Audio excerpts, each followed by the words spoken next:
नमस्ते मित्रों, हिंदी की साहित्यिक कहानियों के चैनल में आपका स्वागत है। आज सुनिए डॉक्टर पद्मा शर्मा की लिखी हुई कहानी अंतिम विदाई। डॉक्टर पद्मा शर्मा हिंदी की कहानीकार, लेखक और आलोचक हैं। राष्ट्रीय एवं अंतर्राष्ट्रीय पत्र पत्रिकाओं में इनकी कहानी, कविता, समीक्षा, व्यंग तथा आलेख प्रकाशित होते रहते हैं। संप्रति मध्य प्रदेश उच्च शिक्षा विभाग में डॉक्टर पद्मा शर्मा हिंदी प्राध्यापक के पद पर कार्यरत हैं। तो सुनिए उनकी कहानी अंतिम विदाई। उसका मन आशंका से घिर गया। जैसे ही गली में कदम रखा, उसे चाची के घर के सामने भीड़ दिखाई दी। वो चिंता में पड़ गई कि इतनी भीड़ किस लिए। हठात उसने सोचा, कहीं सोनू। फिर अपने आप ही बड़बड़ा उठी, नहीं नहीं, कल रात एक्सीडेंट की खबर मिली और आज सुबह वो ट्रेन में बैठकर यहाँ आ गई। उसने अपनी याददाश्त पर जोर डाला तो याद आया कि चाचा जी ने फ़ोन पर यही कहा था, चोट मामूली है, सोनू के जीवन को कोई खतरा नहीं है। फिर उसने घर पर भी फ़ोन लगाकर बात की थी तो पापा ने भी यही कहा था, चिंता की कोई बात नहीं है, लेकिन तुम आकर देख जाओ तो अच्छा रहेगा। उसे ग्वालियर रेफ़र कर दिया है। ये तो वो अंदाज़ा लगा रही थी कि ग्वालियर भेजने का मतलब है चोट ज़्यादा ही होगी। गली में प्रवेश कर घर की ओर चलते चलते उसने अपने मन को समझाया कि एक्सीडेंट की खबर सुन आस पड़ोस के लोग इकट्ठे हो गए होंगे और आजकल हो रहे एक्सीडेंट्स पर चर्चा हो रही होगी। उधेड़ बुन में वो घर के निकट आ गई। चाचा के घर की दीवार से ही कामना के घर की दीवार लगी हुई थी। वो पहले अपने घर में जाकर सारी जानकारी लेना चाहती थी, लेकिन जाने क्या हुआ कि किसी भीतरी प्रेरणा से अनायास उसके पैर चाचा जी के घर के चबूतरे की ओर ही मुड़ गए। बाहर कई पुरुष इकट्ठे थे। उसे तेज झटका लगा। अंदर हिचकियों में डूबा गमज़दा माहौल था। बैठक का कमरा महिलाओं से भरा हुआ था। सबके चेहरे दुखी और उतरे हुए। प्रायः सभी की आंखों से आंसू बह रहे थे। बिलक रही चाची के रुदन के स्वर कानों में पड़े तो उसने उन्हें ताका। वे कामना को देखकर दहाड़ मारकर रोने लगीं और उठकर कामना की ओर लपकीं। चाची की हालत खराब थी। सदा सिर पर पड़ा रहने वाला पल्ला एक ओर गिरा पड़ा था। कामना अब भी माजरा पूरी तरह समझ नहीं पा रही थी, लेकिन उसका मन अनिष्ट की आशंका से भर उठा। उसने बड़ी मुश्किल से चाची को संभाला और ज़मीन पर बैठ गई। पड़ोस की अम्मा जी ने रुदन भरे स्वर में बताया, उसकी सांस तो सुबह 4 बजे ही उखड़ गई थी। उसका पोस्टमार्टम होना था, इसलिए घर पर भनक अभी तक नहीं लगने दी। अभी थोड़ी देर पहले ही खबर आई है कि उसको लेकर आ रहे हैं, तैयारी कर लो। अम्मा जी का अंतिम शब्द तैयारी कर लो कामना को अंदर तक सिहरा गया। थोड़ी देर तक तो वो अपने आप को संभाले रही, पर खुद को रोक नहीं पाई और बेसाख्ता फूट फूट कर रोने लगी। कुछ देर बाद कामना की निगाहें रश्मि को खोजने लगीं। सोच रही थी कि उस पर क्या बीत रही होगी। 15 ही दिन तो हुए थे दोनों के विवाह को। हाथ की मेहंदी भी नहीं छूटी होगी अभी।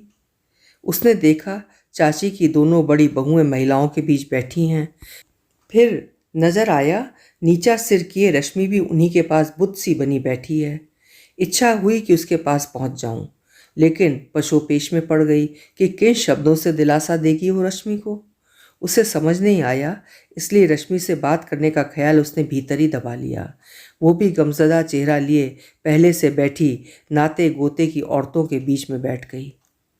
थोड़े समय बाद ही सोनू का निर्जीव शरीर लेकर दोनों भाई आंगन में आ गए। वे दोनों हताश से वहीं बैठ गए। बड़ा भाई डकरा कर कहने लगा, हमने तो डॉक्टर से कहा था कि हमारा सब धन जायदाद ले लो, पर हमारा सोनू वापस कर दो। हमारा तो भाई चला गया। दूसरा बोला, जिंदगी में कुछ नहीं रह जाता, कोई अपने साथ धन संपत्ति कुछ नहीं ले जाता, सब यहीं धरा रह गया। सोनू के मुंह पर पड़े कपड़े को हटा दिया गया था। चाची उससे लिपट लिपट कर रो रही थी और विलाप कर रही थी, मेरा लाल तू कहाँ चला गया? तू तो थोड़ी देर बाद आ रहा था, क्या इस हालत में आया है रे? तू गया तो उसको भी ले जाता, उसे कौन के भरोसे छोड़ गया? अरे नाश हो मोटर वाले का, मेरे लाल को मार डाला।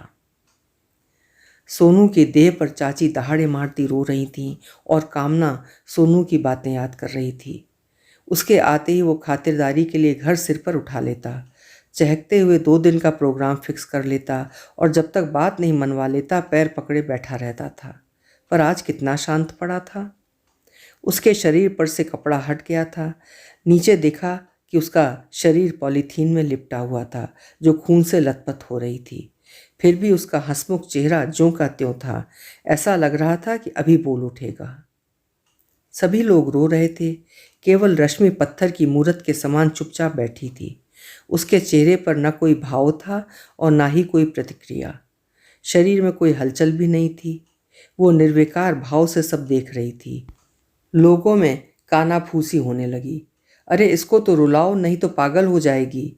अरे पत्नी का रोना तो जरूरी है, यही तो छाती पीटेगी। उसे बताओ उसका सुहाग चला गया। कुछ महिलाओं ने उसे झिझोड़ना शुरू कर दिया। कई औरतों की आवाज़ें आने लगीं। तुम्हारा सब कुछ चला गया, तुम रो, देखो सोनू को क्या हो गया। बड़े प्रयासों के बाद वो रोई तो नन्हे बच्चे की तरह हिया फाड़ कर, किसी काटी जाती बछिया की तरह डकराने लगी। उसकी चीख सुनकर कामना भी संवेग शून्य होती जा रही थी। पहले ऐसा मौका कभी नहीं आया था जब उसने पार्थिव देह को इतने पास से देखा हो, वो भी इतनी असामयिक और विभत्स मौत।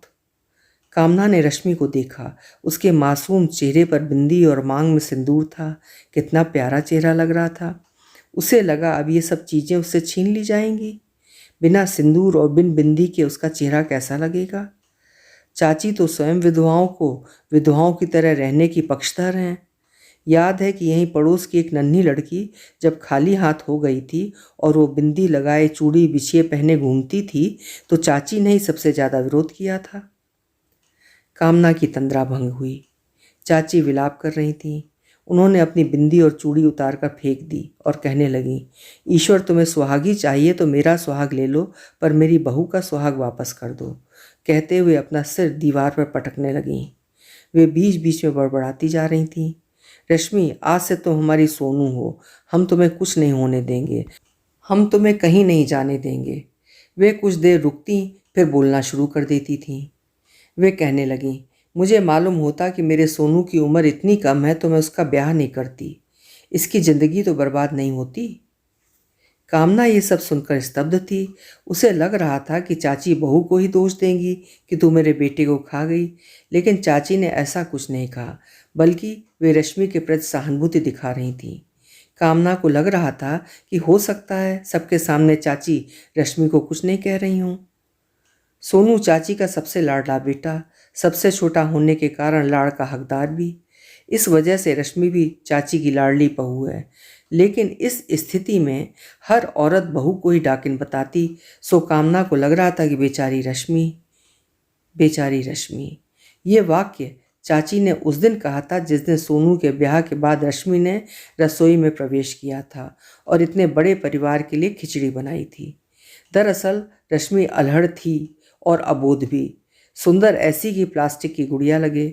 उसकी सुंदरता देखकर दूसरी बहुएं जलभुन गई थीं, स्त्री सुलभ ईर्ष्या के कारण। बचपन में माँ मर गई सो माँ के लाड की भूखी थी। चाची को देखा तो हुलस कर रो उठी। चाची भी द्रवित हो उठी थी। फिर दूसरे दिन अपने अटैची में से निकाल कर अपना बचपन का एल्बम के फ़ोटो सबको दिखा रही थी कि एक फ़ोटो देख चाची काट सी हो गई। बचपन में रश्मि को किसी ने लड़के के कपड़े पहनाकर फ़ोटो खींचा था। वो फ़ोटो सामने था।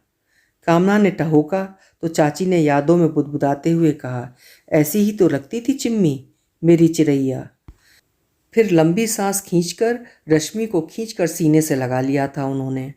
सब चकित थे। जालिम सास के रूप में ललिता पवार को लजा देने वाली चाची में ये परिवर्तन। और सबको याद आ गई थी चिम्मी, चाची की सबसे छोटी बेटी जो बचपन में ही अकस्मात चल बसी थी। तब से चाची रश्मि में बहू नहीं संभवतः बेटी देखने लगी थीं। सोनू के पार्थिव देह कफन में लपेटकर अंतिम यात्रा पर चल पड़ी।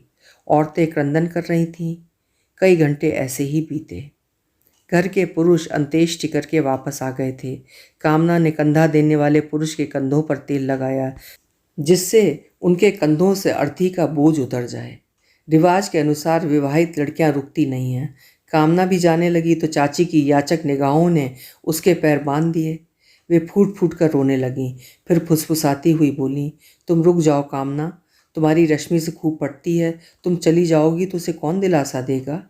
उन्होंने कामना का हाथ पकड़ लिया। कामना ने कोई उत्तर नहीं दिया। वो चुपचाप खड़ी रही। उसके मनोभाव को ताड़ते हुए उन्होंने कहा, नल पर नहाकर मंदिर के दर्शन कराओ, वापस जाने का रिवाज हो जाएगा। कामना को फिर झटका लगा। चाची जैसी रूढ़िवादी महिला आज इतना आधुनिक कैसे सोच रही हैं। कामना वहीं ठहर गई। चाचा के 3 बेटे हैं, 2 बड़े बेटे हैं और उनकी बहुएं भी हैं। सोनू तीसरा बेटा था, बेटी कोई नहीं थी। बड़े भाई की बेटी कामना को ही इस घर में बेटी का दर्जा मिला हुआ था। पूरे कुटुंब में चाची तेज तर्रार और हठीली मानी जाती थीं। वे रीति रिवाजों का बखूबी पालन करती थीं, यहाँ तक कि उनके चेहरे से लाज का पल्ला भी नहीं उभरता था। जब वे अपनी बात पर अडिग हो जाती तो चाचा जी भी कुछ नहीं कर पाते थे। उनके कारण ही चाचा और पापा में बंटवारा हो गया था। सभी चाची के लड़ाकू स्वभाव से परिचित थे, जिसकी खबर आसपास के तमाम बिरादरी भाइयों में भी फैल गई थी। फलस्वरूप कोई भी अपनी बेटी उनके घर में देने से झिझकता था। अभी 15 दिन पहले ही की तो बात है, मुश्किल से एक गरीब घर मिला जब सोनू का विवाह हुआ था। दरवाजे पर बहू बेटा लेते समय रश्मि के मायके से आई डलिया में गुनाम अर्थात मैदे का बना गोल कंगन की आकृति का खोजा गया तो वो नहीं मिला। शायद रश्मि के घर के लोग वो रखना भूल गए होंगे। तब चाची ने हाय तौबा मचा डाली थी। वे जिद कर रही थीं कि गुना के गोल घेरे से बहू का मुंह देखा जाता है। कामना ने उन्हें बड़ी मुश्किल से समझाया, तर्क दिया कि पहले हाथ के कंगन से बहू का मुंह देखने का रिवाज था, लेकिन उस समय सभी के पास सोने चांदी के कंगन नहीं हुआ करते थे, इसलिए मैदे के बने कंगन का तरीका निकाल लिया गया होगा। आपके पास तो सोने के कंगन हैं, आप उसी से बहू का मुंह देख लो। मेरी ससुराल में तो आटा मैदा के कंगन की तरफ कोई देखता तक नहीं, वहाँ मेरी भी मुंह दिखाई सोने के कंगन से ही हुई थी। चाची ने अंततः कामना की बात मान ली थी। आज तीसरा दिन था। रश्मि का श्रृंगार उतरना था। पड़ोस की महिलाएं जैसे ही उसकी चूड़ियां उतारने लगीं, चाची अरावली पर्वत की तरह बीच में आकर खड़ी हो गईं और रोते हुए बोलीं, इसका ये रूप मैं कैसे देख पाऊंगी। इसको देख देख कर और ज़्यादा याद आएगी कि मेरा सोनू नहीं है। इसे ये सब चीज़ें बख्श दो, मैं तुम्हारे आगे हाथ जोड़ती हूँ। कहकर वे गिड़गिड़ाने लगीं। उनके रुदन में इतनी कसक, इतनी वेदना और इतनी तड़प थी कि महिलाओं के हाथ रुक गए। उनमें से एक बोली, तुम ठीक कहती हो कस्तूरी, लेकिन आज के दिन सब बहुएं अपना सुहाग का सामान नया पहनेंगी, इसका भी तो सुहाग का सामान बदल देना चाहिए। रश्मि को भी वे सब सामान नए पहनाए गए। वो फिर से नई नवेली दुल्हन की तरह लग रही थी। चाची उससे लिपट कर रोने लगी। धीरे धीरे समय गुजरता जा रहा था। कामना बीच में 6 मासी के लिए चाची के यहाँ आई तो पता लगा कि चाची ने रश्मि के दहेज का सारा सामान एक कमरे में बंद करके रख दिया है। सब काम निपटने के बाद चाची कामना को एकांत में ले गई और धीरे से बोली, कम्मो, अब तो तू एक अच्छा सा लड़का देख दे। उसने सुख ही कहाँ भोगा है। हम अपने आगे रश्मि का ब्याह कर दें तो हमें शांति मिल जाएगी। देख, इसका सारा सामान कमरे में बंद कर दिया है, जिससे इसका सामान कोई ना बपरे, काम में ना ले। ये यहाँ रहती है तो दोनों बहुएं इससे बहुत काम कराती हैं, इसलिए मैं इसे कभी कभी मायके पहुँचा देती हूँ। कहते कहते उनकी आवाज़ भर्रा गई। थोड़ा रुककर वे फिर से बोलीं, मुझे मालूम होता कि मेरा सोनू एक जन्म भी इसका साथ नहीं दे पाएगा तो मैं इसे ब्याह कर नहीं लाती। कहकर वो बिलखने लगीं।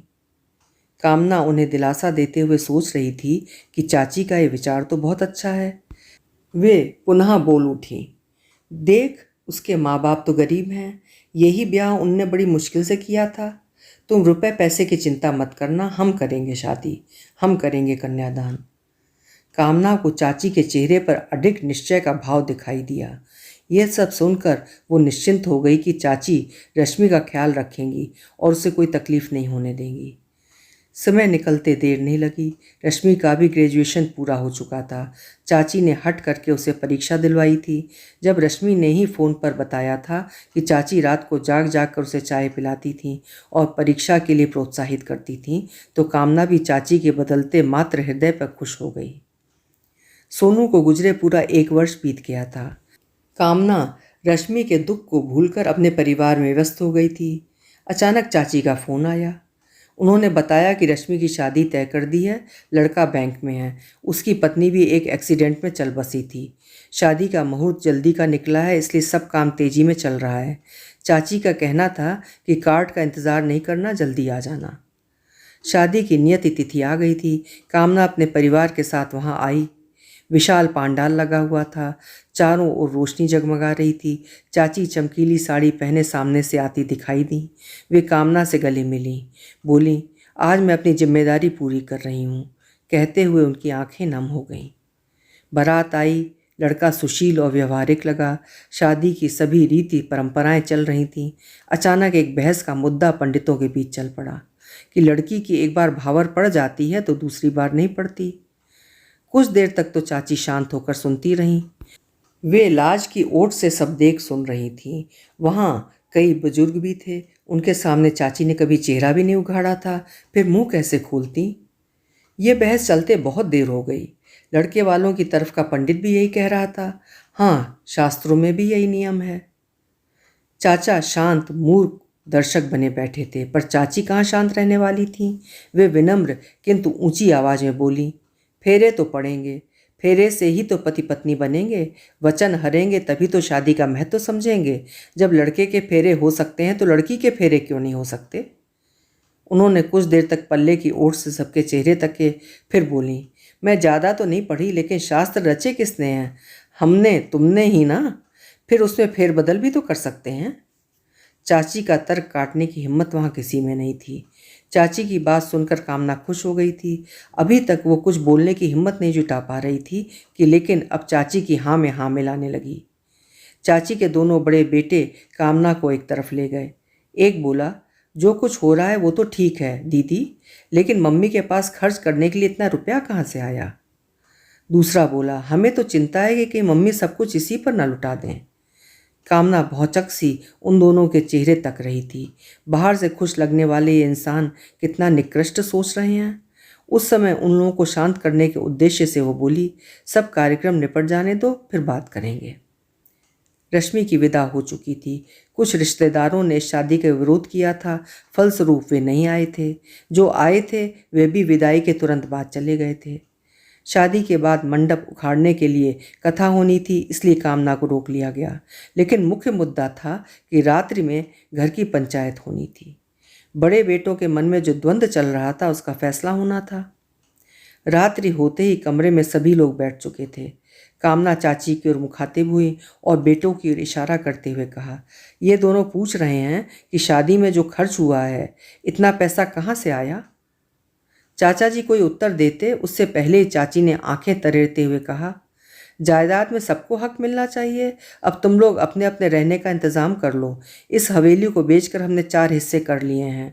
8 लाख में बिकी है हवेली, तुम्हें 2-2 लाख मिल जाएंगे। 2 लाख हम दोनों डोकरा डोकरी रखेंगे, उसी में बसर हो जाएगी। सुनते ही उनके पैरों तले जमीन खिसक गई। उन्हें लगा कि मम्मी पागल हो गई हैं। बड़े ने हकलाते हुए पूछा, 2 लाख और कहाँ गए। चाची लंबी सांस खींचकर बोली, सोनू जिंदा होता तो उसको ये हिस्सा मिलता है, इसलिए रश्मि की शादी में वो रुपए लगा दिए। सुनते ही दोनों बेटे बहुएं पैर पटकते हुए अंदर चले गए। चाची का विरोध करने की हिम्मत किसी में नहीं थी। चाची आराम से बैठी थीं। उनके चेहरे पर निश्चिंतता के भाव थे। ऐसा लग रहा था कि उन्होंने रश्मि की विदाई करके सोनू की अंतिम विदाई आज की है। अभी आप सुन रहे थे डॉक्टर पद्मा शर्मा जी की लिखी हुई कहानी अंतिम विदाई। बहुत खूबसूरती से लेखिका ने सामाजिक समस्या और उसका समाधान कहानी के माध्यम से सुझाया है। आशा है कहानी आपको भी पसंद आई होगी। फिर मिलेंगे। आपका समय शुभ हो, मंगलमय हो।